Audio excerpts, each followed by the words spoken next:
Now, this may sound a little crazy at first. I mean, Nintendo games take place in these magical worlds dominated by all these powerful creatures with special powers and abilities. I'm me. But I'm confident there are several Nintendo games I could go from start to end credits in real life without dying. First of all, let's get the easy one out of the way. Every Animal Crossing game. I mean, you just live, right? It's a life simulator. The biggest obstacle would be living with talking animals.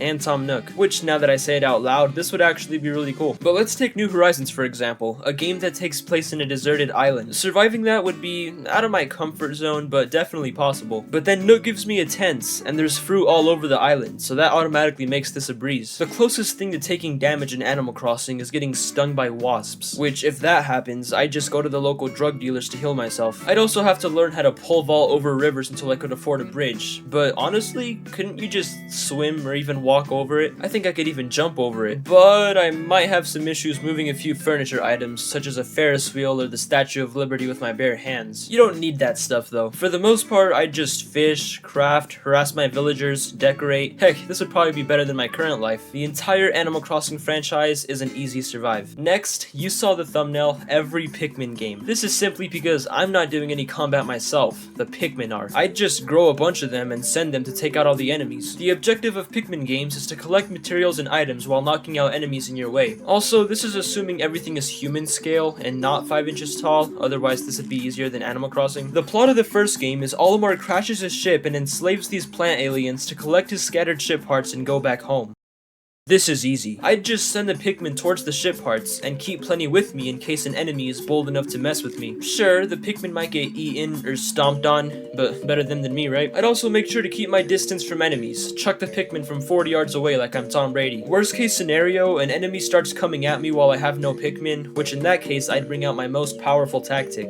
Run. Just start sprinting the opposite direction. Ain't no two-legged bullborb catching up to me. Heck, in the games, when the day ends, you automatically get teleported to base. So in a life or death scenario, just run or hide out until then. Sure, it'd be tiring, but I'd argue that's better than dying. Even if I don't have that ability, just keep your distance from danger, always have plenty of Pikmin on hand, and I think I could easily survive every Pikmin game, especially when Ochi comes into the mix. And you know another franchise I could easily survive for reasons similar to Pikmin? Pokémon. Man, if I was a Pokemon trainer, I'd be the best, I'd be good. But more importantly, I'd be safe, because the Pokemon are the ones who fight in this world. You're in a war? Use Pokemon. Need to enforce laws? Use Pokemon. Kid is bullying you in school? Whip out your level 79 Dragonite. This is definitely worse than Pikmin though, because you could still be attacked by a Pokemon, and some stupid legendary could probably destroy the entire world. Oh wait, we already have those. But clearly this isn't too big a problem, because the residents seem to be completely fine, both in the anime and the games. An evil organization is trying to destroy most of humanity with a weapon of mass destruction? The 10-year-old next door will handle it. But actually no, in this hypothetical, I'm the protagonist. I'm the one taking down the evil team and champion. But I think I'd still be fine, I just have to be careful. In Pokemon Origins, Blue got crushed by his own Blastoise and was hospitalized, so trainers can be hurt by Pokemon. To me, the best way to protect oneself from dangerous Pokemon is with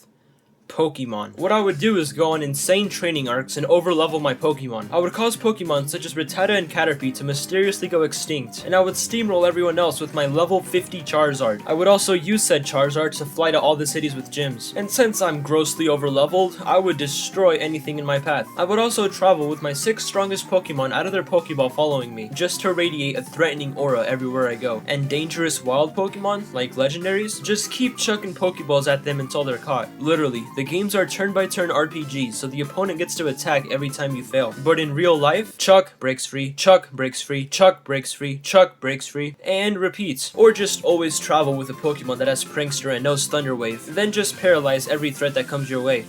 And pull out a shotgun. All in all, the Pokemon world is definitely much more dangerous than the Pikmin world, but with proper protection and strategy, I could take out the evil team, get 8 gym badges, and defeat the champion without dying.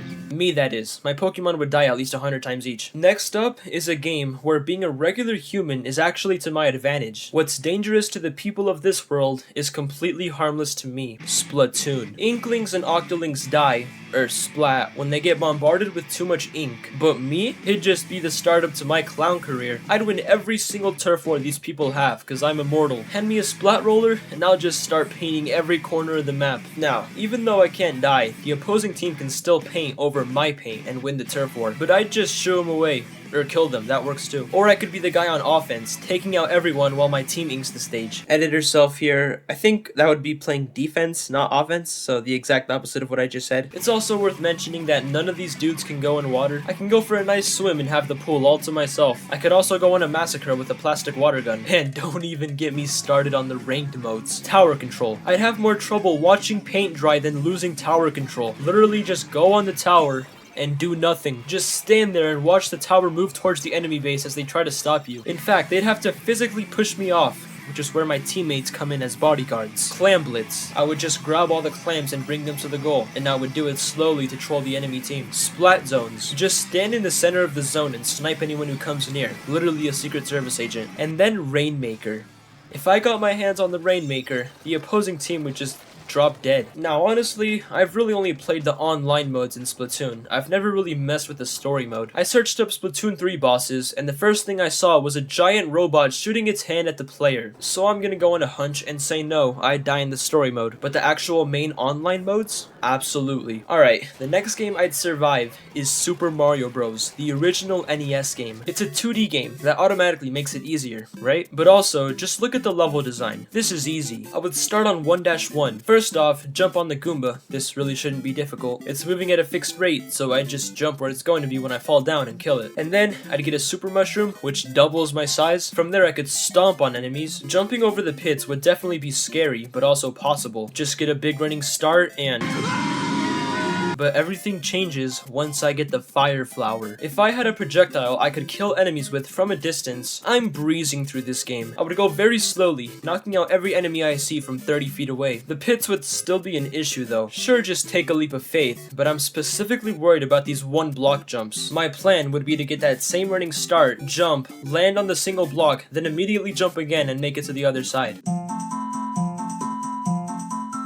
I think there's one Zelda game I could survive. Hyrule's a world infested with dangerous monsters, has harsh climates, and worst of all, the inability to pet dogs. Its main hero uses a sword that only he can wield, so I'm completely useless. You know the quote, "A sword wields no strength unless the hand that holds it has courage." My hand has no courage, so I'd be useless either way, but even more so. However, with all that said, the one game I think I'd survive is Tears of the Kingdom. Just kidding, I'd die on the opening cutscene. It's actually Echoes of Wisdom, for reasons similar to Pikmin and Pokemon. The Echoes do the fighting. As you can see, I'm a big fan of making other things fight for me. In Echoes of Wisdom, Zelda gets the Tri-Rod, which means I get the Tri-Rod. This thing is what allows Zelda to copy things and make echoes of them. The game only allows you to copy a select number of objects, but that's for balancing purposes. In real life, I could copy anything, but I'll limit myself to only objects found in the Zelda world, so no echoing the San Diego Zoo unfortunately. So first of all, yeah, enemies. I'd copy enemies and send their echoes to fight. That's thinking too small though. I'd also copy trees and just crush people with them. Heck, what's stopping me from copying an entire house and dropping it on an enemy? And when it comes to the bosses, including the final boss, just copy them and initiate a mirror match. I only have to win once. The opponent has to win every time,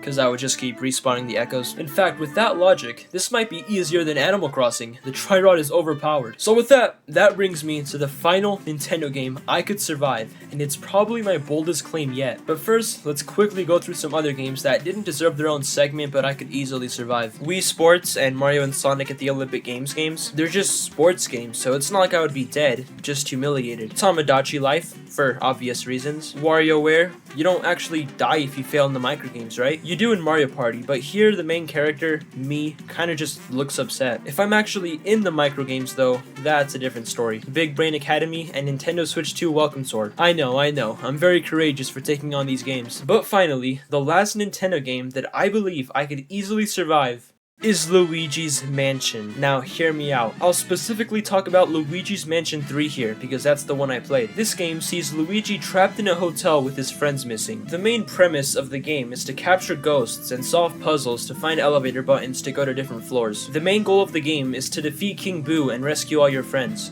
This is easy. Assuming I have access to the Poltergust G00, if a ghost comes my way, just suck it up. Wait a minute. Some of the boss fights may be troublesome. For example, this one tries smashing you with the piano, which might cause some minor injuries. But if I had the opportunity to memorize the boss fights ahead of time, like if I studied the game, then got transported into it, I would know all the boss's attacks and know how to dodge them. But here's the kicker, I would also have Luigi to help me, or in this case, Johnny, Wonderbits. I'm once again gonna force something else to fight for me. If Johnny dies, I'm all good. The real me is still alive and I could just summon the goo again. I would just send it to do all the dangerous stuff while I play Wordle Daily in the back. And if I'm the one controlling Johnny, well, I'm practically immortal because I can just keep coming back, so I do a bunch of stupid reckless stuff until I succeed. And for the instances where the real me has to contribute, that's where I play it safe and have my flashlight and poltergust on standby. Heck, solving the puzzles would be the harder part for me. I already get lost in-game, but in real life, with the fear and distraction of being in a haunted hotel, it might take me a week to clear one floor. But yeah, I genuinely think I could survive Luigi's Mansion 3 from start to finish without dying. The main concern are the enemies and bosses, and for those you either fight with Luigi or very carefully. And if neither of those work for whatever reason, that's where Plan C comes into play. I kidnap Egad and use him as a shield and sacrificial distraction.